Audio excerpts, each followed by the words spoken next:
Hello there, well-informed and societally aware Herle Burly-ites. I think it's safe to say that one of the effects of the pandemic is it's made a lot of us a little bit more cost-conscious, a little bit more grateful for the dollars that we have and sensitive to how we prioritize them. In my own case, I continue to spend on certain delicious, real Canadian cheddar snacks that start with the letter H, but I put a hold on completing my collection of vintage Nick Gilder albums. Just kidding. I don't buy Nick Gilder. I save my money for Trooper. In any event, we talked recently on the pod about our presenting sponsor TELUS and their family of brands, including Public Mobile. Public Mobile is a wireless company that gives customers access to TELUS's award-winning, expansive network, all at the lowest possible price. Starting at just $15 a month, they offer a variety of plans that match or surpass the federal government's benchmarks on wireless affordability. What's more, the plans are prepaid, so the credit qualifications required to activate a phone are very low. This is important to add to the affordability conversation because not all Canadians can easily pass the credit check required to sign up for postpaid plans, but with Public Mobile, more Canadians can have great affordable service. Public Mobile and its flexible plans is just another way TELUS demonstrates their commitment to helping all Canadians access the digital tools and resources they need, all on a world-class network. To learn more, visit publicmobile.ca. Hey, it's the panel. Tuesday morning. Jenni Byrne, I only see your picture. Can you tell what is going on with you? Hi, how are you? What is going on with you? Well, on Sunday, I was taking a swig of my sugar-free Red Bull, and a bee had flown in the can, and ended up stinging my inside of my lip. And yes, and what happens then is it starts in your lips, and then parts of the rest of your face swell up as well. So I unfortunately am not camera ready for this very special return of Scott. Unsuitable for sight. Don't worry, we'll find you a church bell to ring. First of all, that sounds really, really painful, and I'm really sorry that you went through that. Well, thank you. It's not actually that painful. Where the bee stung was painful for a few hours, but otherwise it looks worse than what it actually is. A peek. Can we have a peek? No. Just a peek. No. Look this. Yeah, that's exactly what it looks like, Scott. Look up here on the screen, and who is it but Scott Reid? Aye. The long lost, much missed Scott Reid. Yeah. Scott, say hi to Jenni. Hi, Jenni. I'm so sorry I can't see your face. Your distorted, decomposing face. You'll live under a Paris opera house with a mask on you for the rest of your days. Well, I do love it. Welcome back. We're happy to have you back. Well, like a bad What do you rat. have to say for yourself after all this time? Oh man, have I gotten straightened out? I'll tell you something. I'm a new man. I'm all clear. Took a little time off, got my head on straight, Dave. Jenni, I'm telling you, I see things in a new way, and it's going to blow your fuck off. It's going to be incredible. Wow. Well, that is exciting. Yeah. That is exciting. Jenni, are you so worried about that? I'm just excited to see what blow the fuck off means. Well, it starts with don't drink Red Bull. It's not good for you in the first goddamn place. That's the first time he stumped you since fuck your hat. Exactly. Yeah. I am. Scott, you're wearing a special shirt. What is it? I am wearing Conway Twitty. And I love Conway Twitty. As you know, David, I'm not sure if you're absolutely familiar with that concept, Jenni, but I'm a gigantic Conway Twitty fan. If you went to my grandma Reid's house, there would be the smell of pickles and Conway Twitty playing on the hi-fi.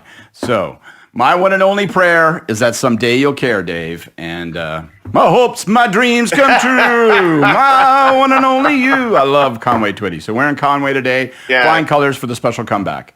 I know Conway Twitty. I've listened to his music. Wasn't there at one point an amusement park called Twitty City? Yeah, for sure. I would Get the fuck out. I aspire to go to a place. What would happen immense at Twitty power. City? What What would happen at Twitty City? You can stand on a stage with a stand-in Loretta Lynn and sing Louisiana Woman, Mississippi Man. We get together anytime we can. Virtually, like it's like, let me tell you something. You don't fuck with Conway, okay? Like if that was hinting toward ridiculing Conway, back up right now, because the man, as you can see, my hair is inspired by him, but he's just so many killer hits. And the guy started as a rock and roller, right, in the mold of Elvis with Make Believe, and then went on and just, Yeah, people compare them all the time. They do. They had influential Elvis and Twitty. It's fantastic. I want to say, forget whatever your shirt is. I am wearing a Howard Chuck Strong shirt today in honor of my friend Dale Howard Chuck. I was proud to call him a friend. He was introduced to me by our mutual great friend, John Webster. I got to hang around with Dale a lot, and everybody knows what a great hockey player he was, and how much he meant to the city of Winnipeg, and in 1987 and 80, how much he meant to Canada. But he was also like a super great guy, just down to earth, and just a wonderful guy to hang out with. And he devoted his life to mentoring young hockey players and raising money for charity. And he did a great job of both of those. The hospital out in Hockley Valley has a lot of money because of Dale Howard Chuck. And Mark Scheifele is in the NHL because Dale Howard Chuck mentored him and brought him along. So to Eric and the Howard Chuck family and the extended Howard Chuck family of friends, including John Webster, here's to Dale. All right. He was great. He was great. And I heard that Webster's, I didn't attend the online memorial, but I heard that Webster's speech would break you right down in tears, and it was beautiful. Yeah. Yeah. All right, politics, people. We're here to talk about politics, apparently. And so one of the things that's interesting me now is that quite a bit more rapidly than I would have expected, we've got two really interesting developing narratives from both of the leading parties. And I want to get to the Conservatives and particularly talk about the video that Erin O'Toole put out yesterday. But let's start with the Liberals. Let's start with the government. And the government has prorogued the House in order to prepare for a speech from the throne, which automatically raised expectations that this was something significant that required that level of focus and work. They have subsequently signaled that it's going to be nothing less than transformational. They have talked about that almost exclusively in social policy terms, about addressing the fissures and gaps in support in our society that COVID has unveiled. They have let it run out there that there may not even be anything like a fiscal anchor, like a deficit target or a debt to GDP target, that they may literally just be of the opinion, whatever it takes, we'll spend whatever it takes to solve these problems. Jenni, can we start with you? What is your feeling about the Liberals? Now, I mean, it could be that the speech from the throne is different, and they're letting us go down some rabbit holes here, and they'll pull it back with a fiscal anchor and stuff. But I've been amazed at how little they've done to try to control the expectations around this thing. Anyway, what are you thinking is coming from them, and what do you think the political strengths and weaknesses of what they're doing is? Well, I can't really speak to the strengths or weaknesses. They're definitely, because we haven't seen it yet. As I've said before, this appears to be a campaign-style kickoff. This is going to be, I think, less in the details and more in the visionary. The green economy is being talked about quite a lot. And to your point about it being unlimited, there was a report last week that in a meeting with the public service, when the clerk met with the deputy ministers were told, we need you to come back to us with plans, to your point, that would transform Canada like you've never seen it before. And of course, the deputy ministers are like, okay, well, what are the spending parameters? What are our budgets? And they were told there are none. Sky's the limit. And so I think that's ultimately what their what obviously the plan is for the Liberals in terms of the speech from the throne. But I don't actually think we're probably going to see a lot of details in terms of anything other than overarching programs, and probably not a lot of information in terms of the spending, because this is a government that has not had a budget in over a year and a half, and any of their economic postcards that they have done have been very, very vague. Sorry, Scott, how do you see it?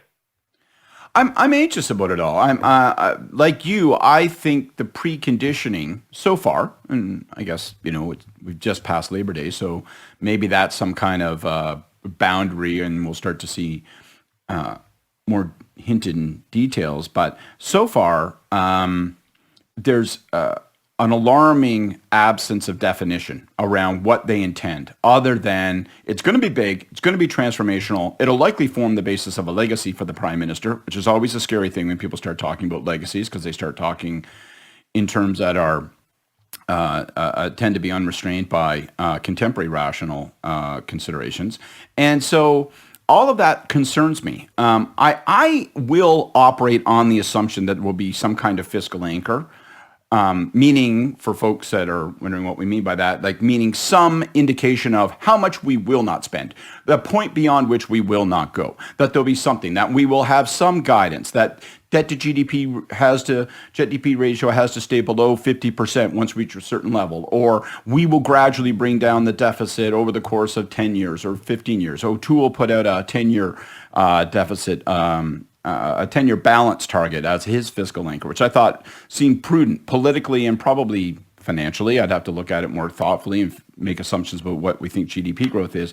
But I assume until proven otherwise, there will be some kind of fiscal anchor, because the absence of a fiscal anchor really is mind-boggling, because then you're saying, well, we have decided that we will sell our debt to the central bank. It will finance any and all program spending until literally you choke to death on government services. And I just don't think that is, forget whether you think that's a good idea policy-wise. I think that's a losing hand politically. I think that will alarm people, the imbalance of that, the indifference it would signal toward economic growth, toward sound economic management. I think that would be politically vulnerable, and it would give O'Toole or anyone, frankly, lots of room. I assume what they're going to try to do is position themselves, create a narrative and say, this is a moment that requires new thinking, different thinking. We must respond. We have to put people first. And we see from this moment of crisis a demand for different kind of government. A role of government must evolve. And we are going to respond to that challenge with the following things. And then leave it to the Conservatives to position themselves as fiscal hawks and try to create that collision. But you got to put definition on it. It can't be this vaguely positioned as we will spend anything.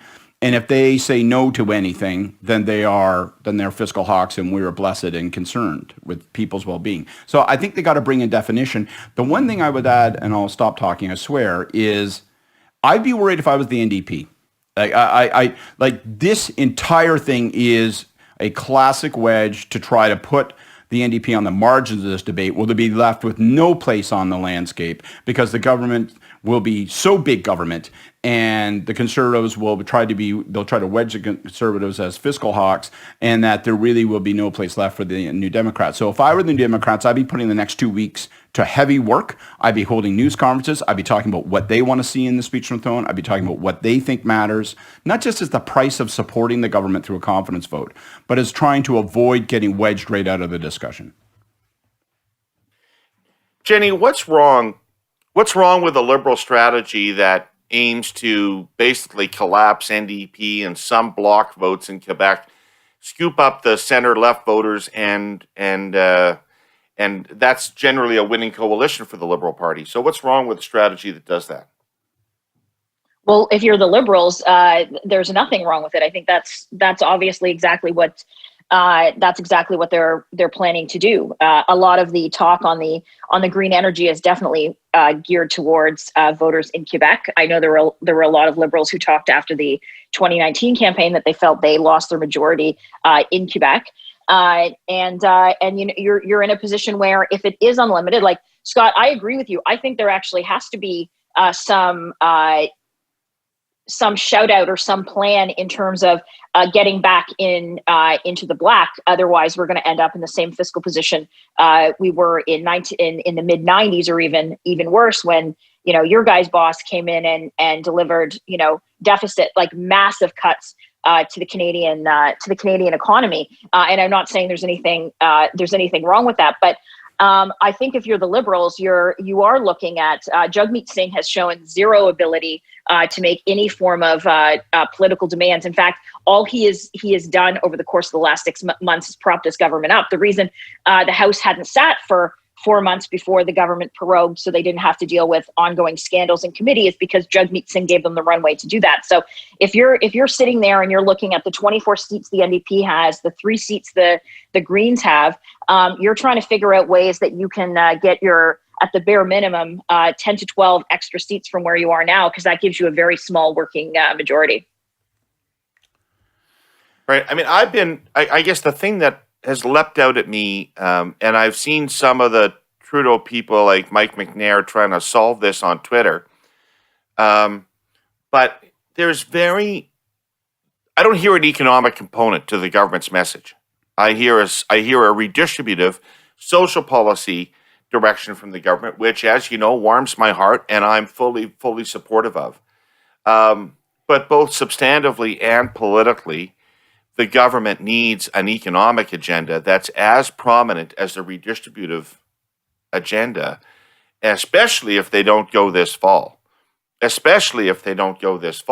as we've talked, with the recession going to grind on and high unemployment going to grind on, the economy and jobs are going to be at the center of the next federal election campaign, more than likely. And so this speech of the throne has to arm the Liberals to fight with the Conservatives over jobs, I presume. Needs to do that. Yeah, you said when you introduced this 5 minutes ago, you said it feels like it's being expressed in social policy terms. And I don't know that yet. I mean, all we've seen is positioning and a bare hint of that, much less any policies or programs. So we don't know exactly, but your anxiety about that is exactly what concerns me. Like, to my mind, I think we're starting in the middle of the discussion. The government needs to back this up. I think you have to start by saying we can all agree that we're in a moment that breaks everything we know. Right? We've got a global health crisis, which, as much as we talk about it as though it's over, it ain't over. It's nowhere near over, and we have no idea what we're going to be facing. And that will then divert all government attention, resources, and focus. Again, could happen 3 months from now. We could have flu combined with COVID resurgence, and it could just be a gong show.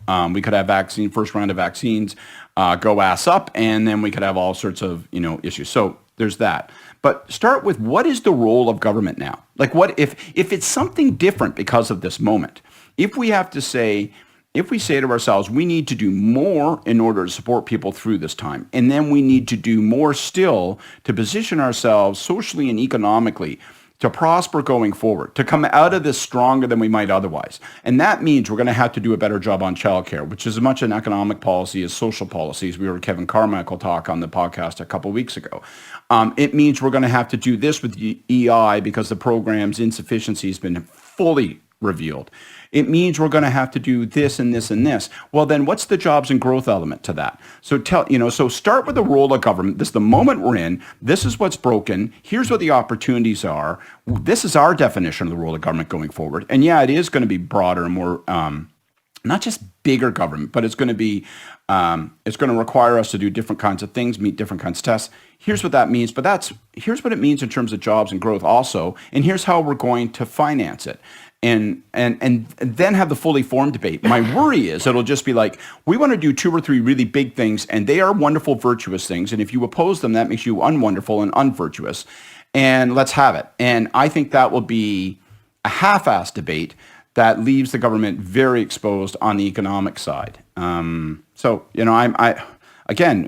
the early stages of defining what all this means, but they have to put on an economic narrative in a way that this government hasn't really done since the 2015 campaign, where I thought they did it effectively then, but they've not really paid it much attention since. Because they don't seem to care. It's not a priority for them. Well, it's got to be a priority. Well, I think one of the things they're going to priority now. argue, I think one of the things that they're going to argue, and it's similar to the argument they used in 2015, is that all of this money into the economy is in fact a growth and jobs agenda. In that one of the issues we have with the economy is that too much money is being, frankly, parked with affluent people who aren't spending it, and if you move more of that around to low-income people, they'll immediately spend it. And that was the theory behind things like the child tax benefit and the low and middle income tax cut when the government first came in, was that that's how you stimulate the economy, not through corporate tax cuts or top-down measures, but through bottom-up measures. Okay. You look skeptical. Well, I do look skeptical because you can make that argument, and it will be true. I mean, the example you just cited, there's a lot of truth to that. On the other hand, the sole focus on income support has left us plainly exposed on the fact that if we're just talking about childcare as an example to illustrate it, that we have a supply issue, that there just aren't.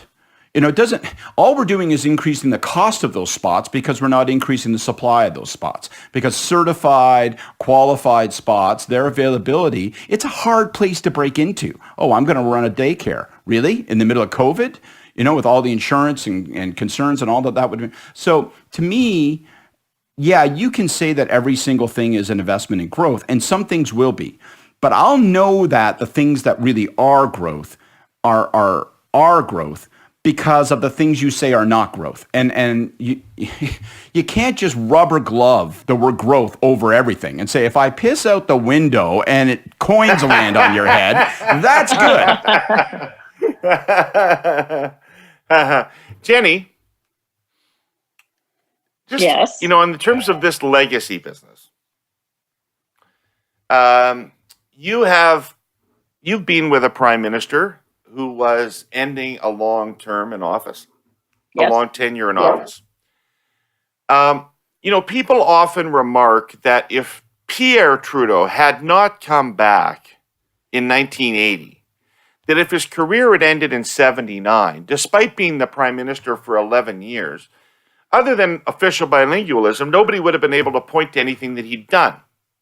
That there was certainly no legacy accomplishment, maybe no lasting accomplishment of any kind out of that period of time. So perhaps that's weighing on Justin's mind as he contemplates rounding what is at least the halfway mark of his tenure as prime minister. That he doesn't want to end up like his dad could have ended in 79 with nothing to show for a long tenure in government. What do you think about the pressure to leave behind legacy initiatives as you sort of see the end of your time? Tell me. Well, I guess possibly he's thinking that. I think that for all the reasons Scott has laid out and that we have talked about in the past, if he's solely thinking about his legacy at this point, then ultimately that's going to be very bad. It's going to be extremely bad for the country. And I think that Scott's hope that this speech from the throne is going to be oodles and oodles of details and spending and jobs plan. I don't think that there's been any indication from this government that that's the case. I can't actually recall them talking about jobs except in terms of how they're helping people at the start when the pandemic hit. How they were helping people that had lost their jobs. There's been absolutely zero plan for jobs, which is going to be one of the main issues. And I think it's going to be anything from mythical green energy jobs that will be talked about at an extremely high level. And of course, you have the latest. Just interrupt. Why are they mythical? Like, why? How come they have to be mythical? Like, why are they like? Are they like on centaurs? Like, how come they're mythical? Okay, well, what are they? We're gonna talk about a program that will be brought in to do something, I'm sure, as you said, wonderful and transformative, and it will create X jobs. Well, what are those jobs actually going to be? Like what are they? Like, I think there are answers to that. I'd be careful about, if I were the Conservatives, I'd be careful about investing too heavily in that line of argumentation. Okay, because there are answers to that question. You could find yourself putting yourself in a box. Okay, but I don't think no Conservative is putting themselves in a box. David's asking me what my opinion is leading into the speech from the throne. We will have no idea until Julie Payette stands up and starts reading what this government is putting forward. Yeah. What this government is actually putting forward. But anything that we have seen in terms of their prepossessioning and their narrative on this is nothing like what you're hoping for. It is all very high level, very visionary, and literally spending unlimited amounts of money. Like, have the PMO interns or, some junior cabinet ministers, like, rolling off monopoly money to pay for all of these things. There's zero indication that this government is going to do anything in terms of details in the speech from the throne, except talk about how much money they're going to spend. Maybe. All I'm saying is I think I'd be careful if I was O'Toole to take that posture, because they could bait and switch you, right? And I don't think that the speech from the throne will have that detail, speeches from the throne or speeches from the throne. But I think that they'll move promptly with either a very detailed update or an actual budget, which present challenges of its own, but in order to give details. I assume they will do that, because you need a vehicle to say, here's the full story, here are the details, these are the tests by which we wish to be measured. And I'd be careful if I were the Conservatives about pre-positioning this all as it will be one big spend fest and there's not going to be any rationality to it, because you may be lowering expectations for them. No, I don't think anyone's saying that, Scott. I don't think anyone's saying. I think let's let Aaron O'Toole. Okay, go ahead, David. Let's let Aaron O'Toole speak for himself. Metal, can you run that? Aaron O'Toole put out a video yesterday that has the Conservatives on my Twitter feed extremely excited. I think with good reason. I think it's a really smart thing. I think it's well thought through. It's got a lot of wedges with the Trudeau government thrown in there, everything from personal wedges between O'Toole and Trudeau in terms of their background and upbringing, but also lots of interesting policy wedges, lots of talk about jobs and the economy in it, a very sort of common sense, normal tone to it. It didn't have any of the harsh ideological overtones that the Scheer era did. I think this thing is really good. And I know that there's some conservative economic types out there like Andrew Coyne who just are appalled by the position on trade that O'Toole lays out here, or the demands on business that he lays out here, but those are in the sweet spot of politics right now and utterly consistent in my view in what a conservative offering could be. So for our audience, we don't have a studio audience. For our audience, Metal, can you... Johnny, can you give some folks a few gifts? I was raised in a General Motors family. My dad worked there for over 30 years. I represent a riding of auto workers, one that depends on manufacturing for its prosperity. And I have to say, things are not okay. Thousands of auto workers have been laid off. Hundreds of thousands of energy workers, forestry workers have lost their jobs. Too many people are living on the brink, living in quiet desperation. For them, there isn't a lot to celebrate this Labor Day. Part of the problem is big government, one that signs bad trade deals with the US and countries like China, or that kills entire industries by saying they're going to phase out the energy sector. But part of the problem is big business, corporate and financial power brokers who care more about their shareholders than their employees. They love trade deals with China that allow them to access cheap labor. Under my leadership, Conservatives will introduce a Canada First economic strategy, one that doesn't cater to elites and special interests, but fights for working Canadians. I believe that GDP growth alone is not the end-all be-all of politics. The goal of economic policy should be more than just wealth creation. It should be solidarity and the wellness of families, and includes higher wages. My name is Aaron O'Toole. I grew up in Bowmanville, Ontario, and I'm here to fight for you and your families. And I want to wish you a happy end of summer and a happy Labor Day.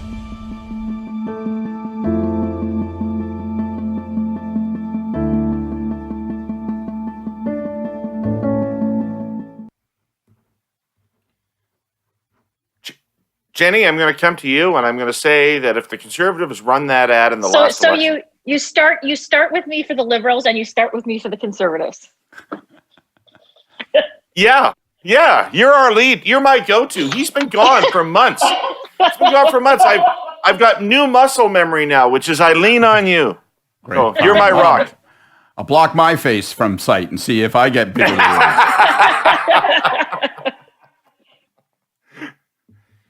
So Jenni, I say if you run that ad in the last election, you win.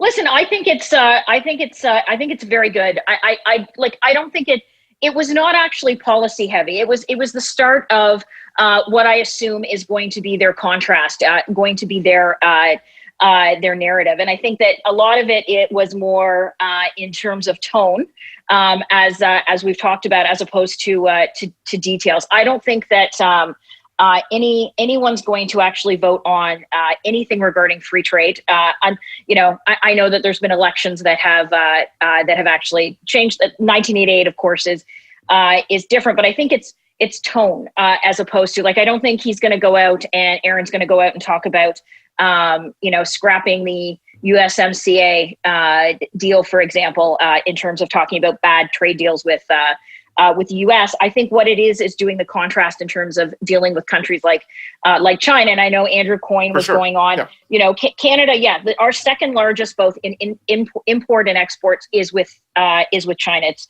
46 billion, I think, in imports, 24 in exports. And I don't think that anyone from the agricultural sector to anywhere else is talking about that, but it's actually giving at least a preview as to what you're going to see. One of the things we talked about on one of the pods earlier was how the Conservatives can position themselves for the average person. So you have him talking about jobs and his background, and his dad worked on the line, and GM. It is a sad story because GM.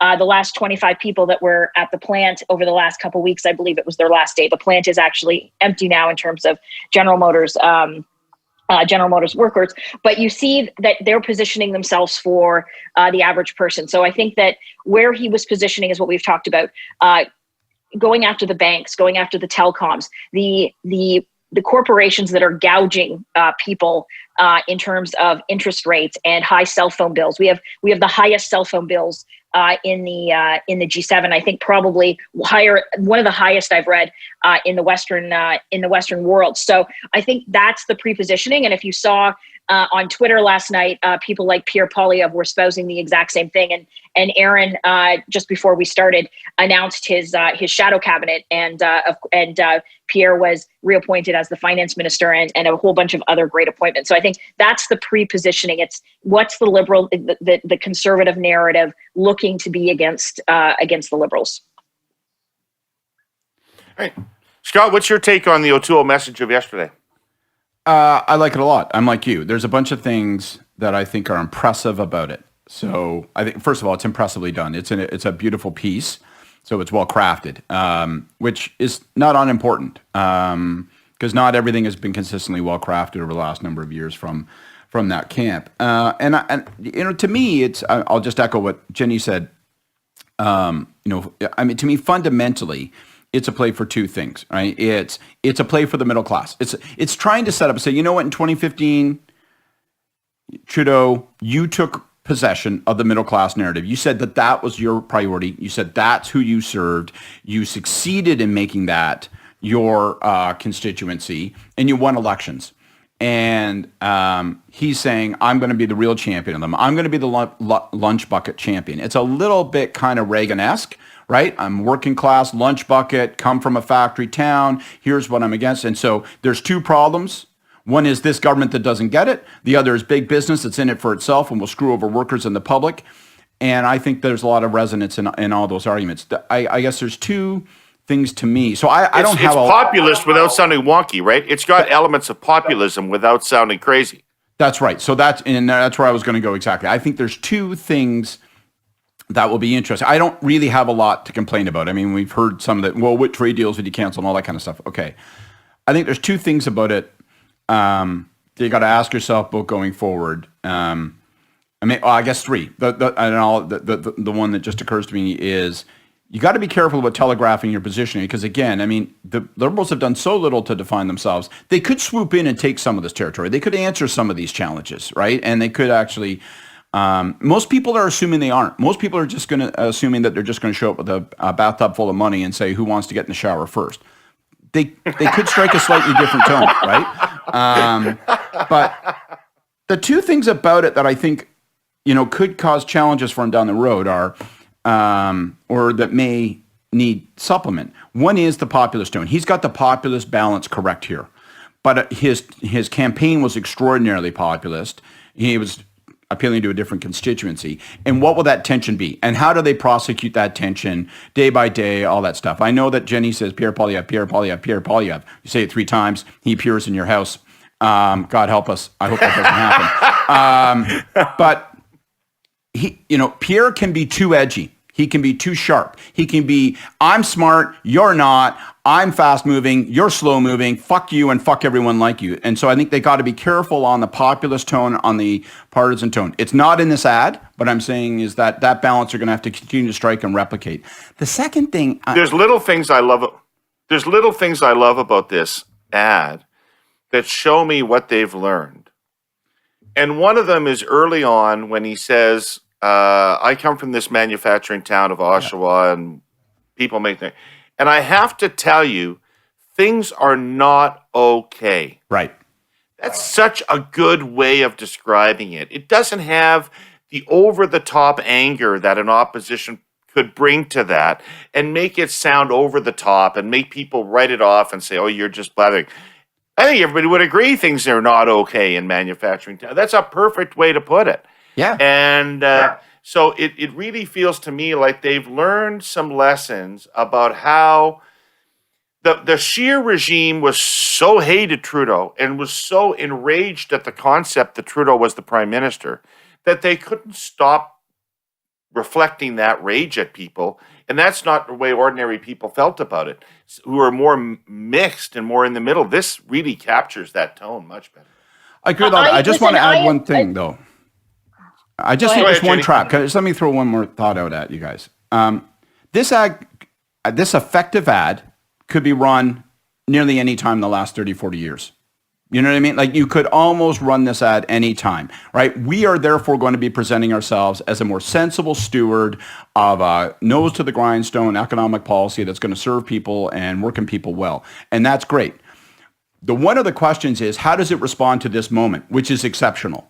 And when people are talking about COVID and public health and an economy that's in unique distress and therefore has unique challenges going forward, does it translate as well? So the next step is going to be, okay, so that's all fine positioning, but how does it relate to this moment? He's got to talk about the problem that's here and how does this prescription or this positioning also fit this moment? They got to be careful not to look like they're fighting the last war and not this one. And if the Liberals are successful in saying these are the problems and they are unique and profound and bigger than they usually are, and we therefore need a different conception of the role of government, not an irresponsible one, but a different one, then maybe this is less resonant. And so I think they got to think about that next stage of the debate. Okay, well, this is the first thing he's put out, and we can do a lot of, well, they better do this or they better do that. He's actually said something more Scott, he said something more substantive in terms of like a visionary that Aaron O'Toole and the Conservatives have than Trudeau has said in the last 6 months since since the pandemic is. Yeah, really. Well, I don't know. The Prime Minister and the government, I like, to be fair, yeah, I think it's a good ad. I've said that, and I'm not quibbling with the ad, but the Prime Minister has gotten pretty high approval ratings, and the government's got pretty high approval ratings for how they've managed this COVID crisis, which is unique. And not all governments have gotten high ratings. That's I don't think you can say that he's done nothing and said nothing for 6 months. No, somebody's responded to something out there. Every politician has, and we've talked about this, the polling numbers from the last 6 months are not real. Every politician has gotten a free ride in terms of their handling of the pandemic because people have been scared and they're just happy that people are out of their homes. That started to change, and if we want to get into it, we can. That started to change when the actual details of the programs that the Prime Minister was announcing from the front porch of his cottage every day started to come to light in terms of the friends and family plan that seemed to have been happening for the billions of dollars in government spending. So I think it's unfair to assume that Aaron is going to do any missteps. I think it was a very good stark contrast. In terms, David, of you saying they've learned their lessons, I think there were a lot of Conservatives who obviously did not subscribe exactly to the sheer messaging. So it's not just simply as, Aaron O'Toole and the Conservatives learned their messaging. Let's be clear. The people that are around Aaron O'Toole are very skilled people. They are not the same people that were around Andrew Scheer. That is just a practical practical statement. Nothing ever is unpopular as the l'ancien regime. So it's just, I think it's to say, well, the Conservatives learned their lesson. I think a lot of Conservatives obviously knew right after the last election that they were uncomfortable with how the direction of the campaign had gone. So I don't think it's a learning their lesson. I think that Aaron is putting his stamp. He's putting his stamp on the party, and I think the last 2.5 weeks have been very good for him. Interesting. Okay, we got to take a short break for a message from our sponsor. When we come back, we'll have scandals, schools, and Trump to talk about. So, you've probably noticed that electric cars are a thing now. They're around, but there still aren't too many of them, probably because, well, they're new. Everybody's sort of waiting for everybody else to jump in.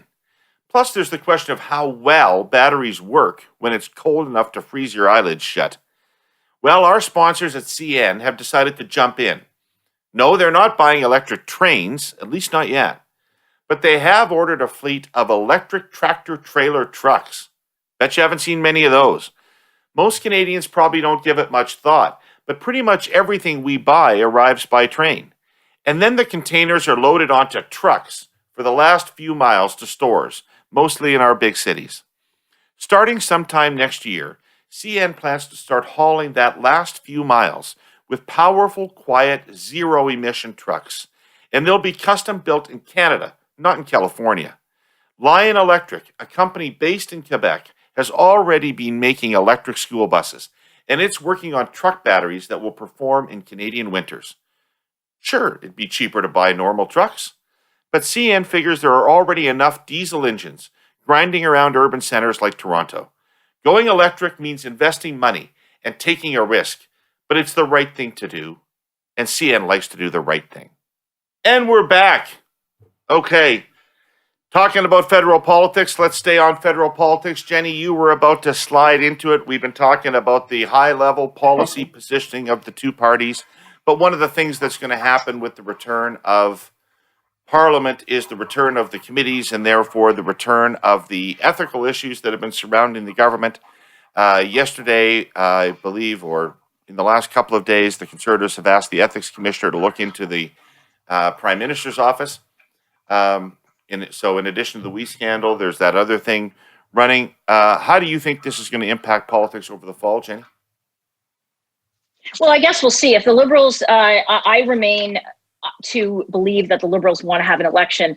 So the details in these ongoing now investigations kind of get buried, and they hope to deal with it after. So we've now got another request in, and I think it's pretty. I think it has a decent chance of the ethics commissioner looking at this. So you now have an ethics investigation into the Prime Minister, the former Minister of Finance, potentially the senior advisor Mike McNair to the Prime Minister, and potentially Katie Telford, as well as lobbying commissioning investigations into her husband Rob Silver in terms of multi-billion-dollar programs. I know, it has come out. Like, I just want to make a couple comments in terms of the latest. So Mike McNair was a volunteer in the Prime Minister's office in terms of the COVID response. I believe his LinkedIn profile says that he started being a pandemic or COVID-19 special advisor in March. So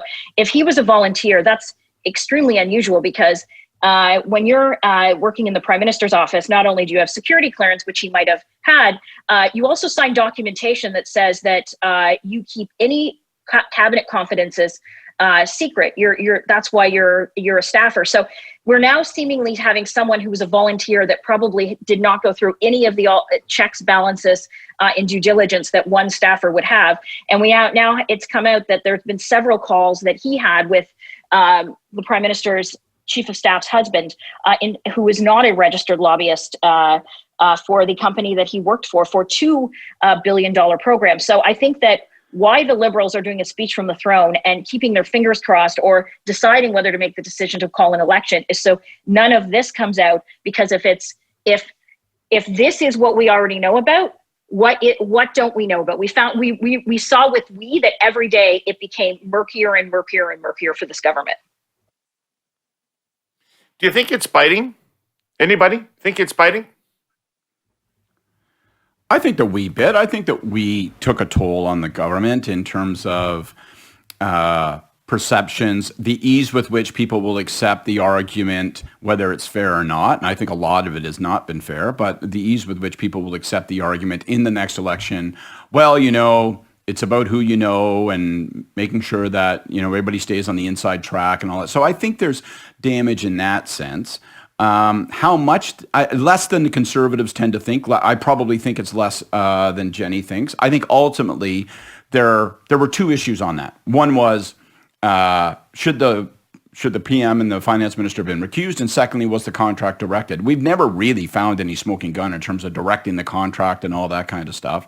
I don't know what to make of the new stuff. And I don't even know if we can label it the new stuff. I mean, Mike McNair, that's an easily answered question. He would have undertakings.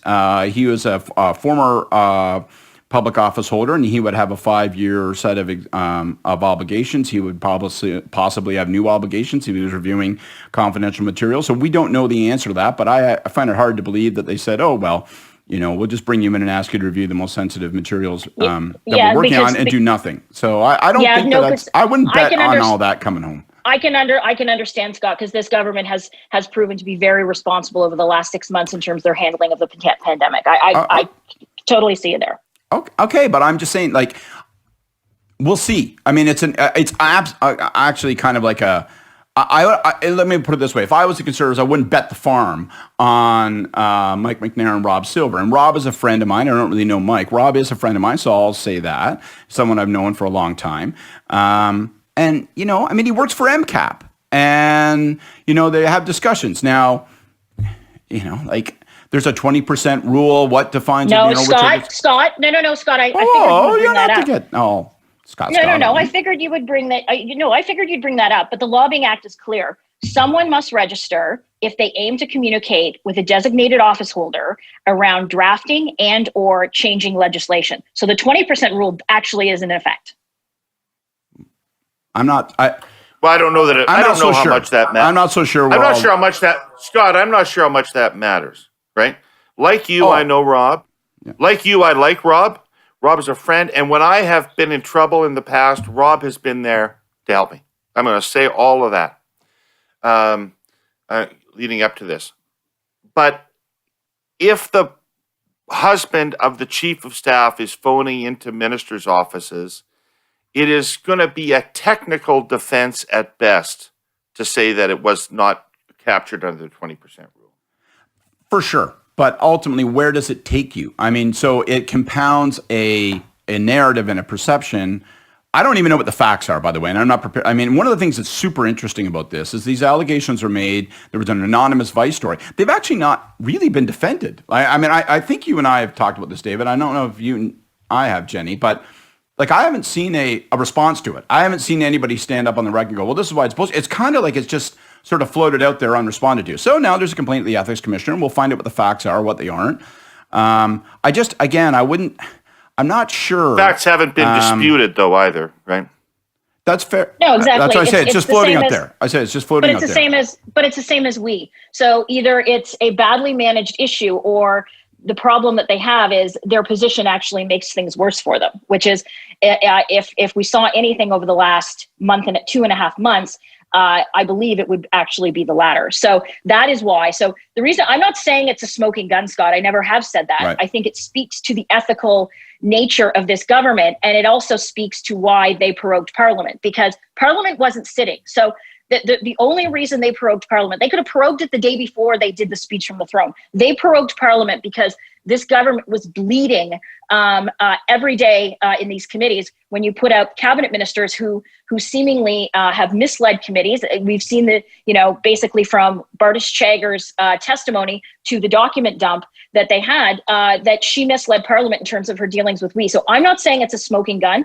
I am saying it is the reason that the Liberals prorogued Parliament, and it is a definite factor on top of many others, include of economic, and we can talk vaccines and what have you, campaigning against Trump. I think there is a whole bunch of factors as to why this Liberal government wants to go sooner rather than later, and this is one of them. So, Jenni, what is biting about these scandals? Is it that the Liberals are corrupt, or is it that the Liberals are a bunch of fancy pants insiders who swish around with each other? Well, I think that I think it shows that this government is willing to completely throw out ethics in terms of ensuring that friends and family of insiders receive government benefits that other people obviously don't receive, to administer multi-billion-dollar programs. And they did this under the guise of helping people with the through the pandemic, which is very galling to people who have lost their jobs or are worried about losing their jobs and are worried about a vaccine, which I'd like to go into, and are worried about their kids going back to school this week or next. I think this has caused some harm in the way that I described before, but I believe that the next election, whether it's this fall or next spring or whenever, will turn on the cards that the Prime Minister plays in the throne speech, in the budget, in the policies and programs, and the underlying definition of the role of government. I think it will turn on that and the response to that. I don't think it will turn on these issues. And I think that, by the way, poses difficult questions. I mean, what are the things that I find really interesting about all of this has been, what do you do if, because I presume the Ethics Commissioner will come back and say that the Prime Minister violated the Ethics Act again, or the ethics legislation on the recusal issue. I mean, he's as much as confessed that he has, and that he acknowledges that.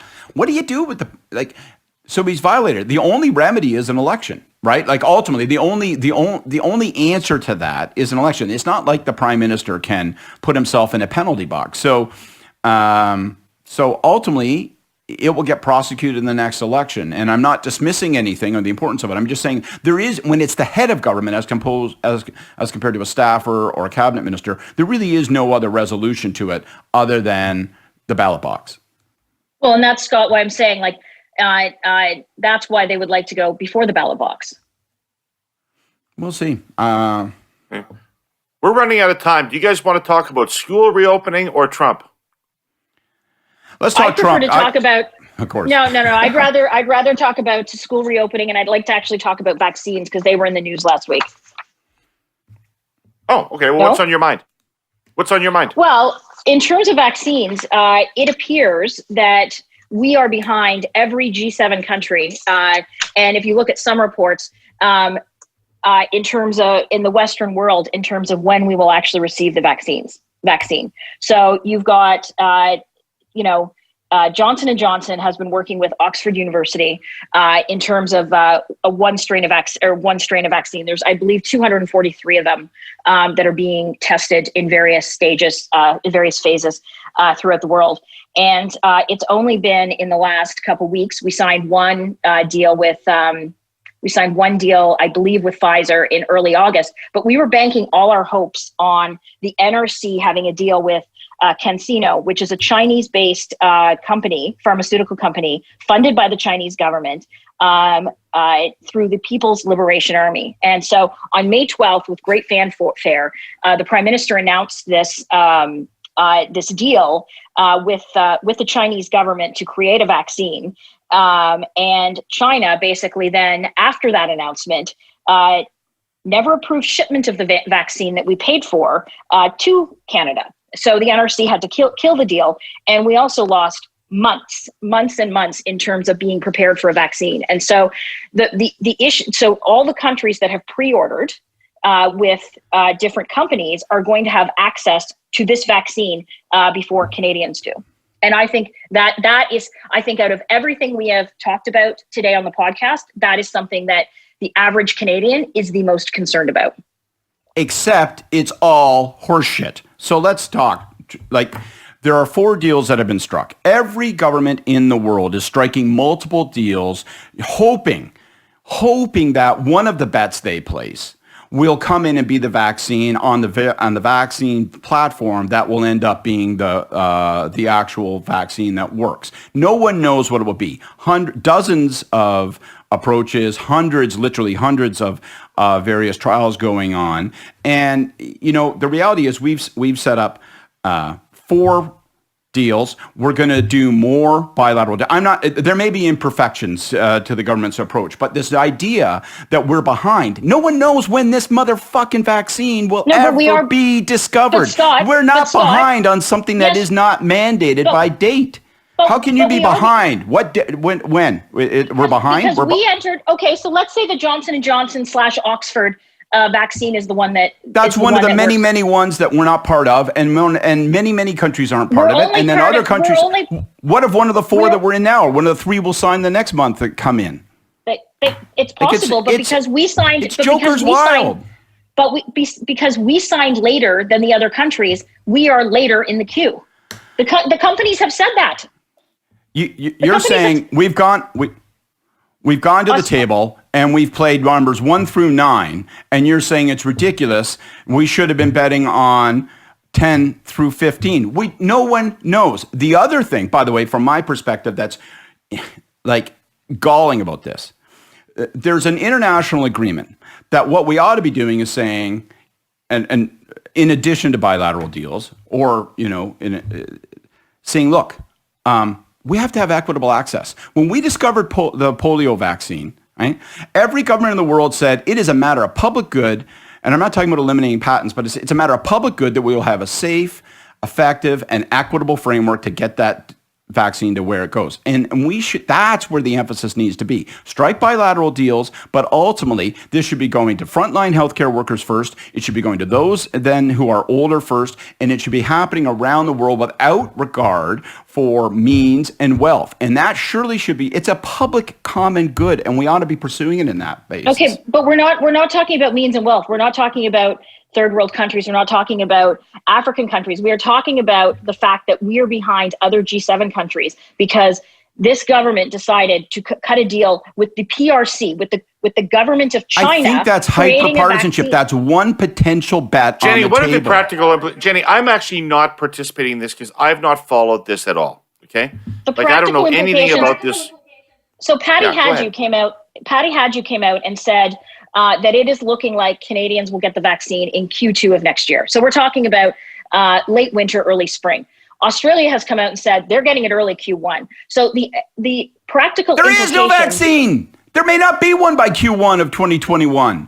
This is like arguing who's going to build a time machine first. Okay, but if there is, Scott, we are going to be later. Canadians, front healthcare workers, doctors, whoever are going to be later in getting the vaccine because this government dragged their feet in terms of a deal with China. I just don't think that's I think you're using the China boogeyman and plastering all over this argument. No, I don't think it represents reality. I don't think it represents reality. We are like every other G20 country that's striking as many bilateral deals as we can afford, and we're all probably pissing millions of dollars down the drain on bets that won't come in when we could be placing a greater emphasis on collective action through G20, through WHO, and through other international agencies and saying, let's do more there. Yes, the WHO who praised China's handling of the coronavirus. Yes, the WHO, which has done more than any other agency in the world to stem this. From a practical point of view, countries like the US were signing deals with pharmaceutical companies in March and April, and we signed our first one in the first week of August. So from a practical point of view and from a priority of this government, that is where we're at. So we just talked about all these, It hasn't got anything to do with when you sign the deal. It's when the vaccine is discovered. And what quantities of it are available for distribution. Is this how it works? Though? So your government has to get your country in line for the vaccine. So we're behind the States or some European countries. Jenni, when the fuck would Costa Rica get the vaccine? Like, how does this work internationally? Well, it's when they sign deals with the pharmaceutical companies, which are doing the different which are doing a different phase in. So the Johnson & Johnson Oxford one, I believe, is in both phase 2 and phase 3 in terms of clinical trials. So 30,000 people, I believe, are part of clinical trials. So, but the fact of the matter is, let's say the clinical trials work, and they have signed agreements with different countries in terms of when those countries get access to it. It will depend on what the negotiations are. And I am saying that there is going to be no universe where countries that have already signed agreements that gave millions of dollars back in March, April, and May to pharmaceutical companies, there's no chance that any deal we signed with them just last week that we are going to receive a vaccine that could potentially work, if there's ever one that works. And I agree with you on that, Scott. But if there is one that works, we will be behind. And I think the implications there are, if we are months behind in terms of getting vaccines that we can actually give to Canadians, that's going to put us in a position where economically it could be a flip side. Our borders are not closed to people coming into Canada. We might be in a position where borders around the world are closed to us because we don't have the vaccine yet. Or our deal with Novavax may come in, and we'll find countries that haven't signed deals with them will be way behind us. Or we can highlight the fact that COVAX, which again is through the WHO and 192 countries have signed on to, would actually expand its reach. It's doing deals with squillions of companies so that it can provide $2 billion doses of any vaccine to everybody on an equitable framework. And, we could say, let's place more emphasis on that. I think this discussion... everyone is placing bets, and we have no idea which horse is going to come in. I'm sufficiently bored by this that I need to move on. All right, let's move on. We're running out of time. I got some short snappers I want to put at you. Point number one, who wants to go first? Who's going to win the New Brunswick election? Which is going to be before we reconvene next week. Jenni will know more about it. Well, I actually haven't followed it much in the last week or so, but it looks like Higgs is doing well. It looks like Higgs is doing well in the polls. I thought Higgs was on track to win, but I mean, this is not a prediction. This is not informed. You might as well ask an ashtray. Well, it looks like it. The Liberals have to win the popular vote. The Higgs is super unpopular among the Francophone part of the province. And that's the reason why there's an election out there, because the Francophone part of the province would not support an arrangement with Higgs. So the Liberals roll up pluralities out there. In the last election, Brian Gallant won the popular vote by 7 points and lost a minority government to Higgs. So with the polls showing Higgs leading, I presume he's pretty safe. I agree with you. Also, Higgs, it appears in some of the articles I was reading, this, of course, as a week ago, was that there's three, of course, People Alliance Party or MLAs. And I was reading an article that they figure that 2 or 3 of them are going to that are going to end up, those ridings go back PC. So that helps them in terms of getting a majority as well. Right. So it could be a majority government out there that would change the dynamic of Fed-Prov relations just a little bit. Okay, my second short snapper is, are schools going to remain open, or are we going to end up shutting them down? This is the only thing that occupies our household right now. We just found out last night that the 11-year-old will go back on Tuesday, the 7-year-old will go back on Thursday of next week. I have long felt that it's likely we're going to have a fits and starts, that we could have a false start to it. So, I think it's 50-50 that we'll find ourselves, a month in and have to take a pause. I think there's lots of things we'll learn that don't work. And I think there's going to be lots of concerns. And we've seen the example of Quebec. That doesn't mean that it has to be predictive, but it's certainly a troubling example.